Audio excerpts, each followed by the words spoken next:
பாரு அப்பா பாரு ஆயா வந்திருக்காங்களா? ஆமா சொல்லு. ஆயாவை காமி அப்பாக்கு. எங்க ஆயா எங்க? ஆயா எங்க போ பார்க்கலாம். ஆயா பார்க்கலாம் போ. வாங்க ஆயா பார்க்கலாம். வா வா வா வா. வா ஆயா பார்க்கலாம் அப்படியே. ஆயா எங்க? சரி வா வா வா. ஆயா எங்க? எங்க ஆயா? ஆயா எங்க? இதோ பாரு ஆயா. ஆயா எங்கடா? இதோ பாரு ஆயா. இதோ கண்டு. இதோ பாரு ஆயா. ஆயா. ஆயா. நான் கொஞ்சம் தெரியுமா அவள? ஆயா வந்துச்சா? சந்தோஷம். அம்மாவை ஏறக்குட்ட. கட்டப்பையில மூணு போட்டு நோட் பாக்குறான். என்ன ஆயா வந்துக்கிறேன்னு சொல்லிட்டு வாங்கி வந்துக்கிறேன்னு. அவ்வளோ பாசம். பாசம் எவ்வளவு கிட்டத்தட்ட 1 வருஷம் கழிச்சு பாக்குறான் மாமா.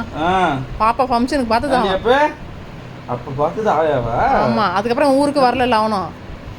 இருடடி ஆயா வந்துட்டா வர டெய்லியும் குளிக்க வைப்போம் நம்மள. சரி நாளைக்கு குளிச்சுக்க என்ன தீபாவளிக்கு? நாளான்னைக்கு. நாளைக்கு அக்காவுக்கு பிறந்த நாள் குளிச்சிடலாம்னா குளிக்கிறதா? கட்டில போய் படுப்போம். சும்மாடி வாடி.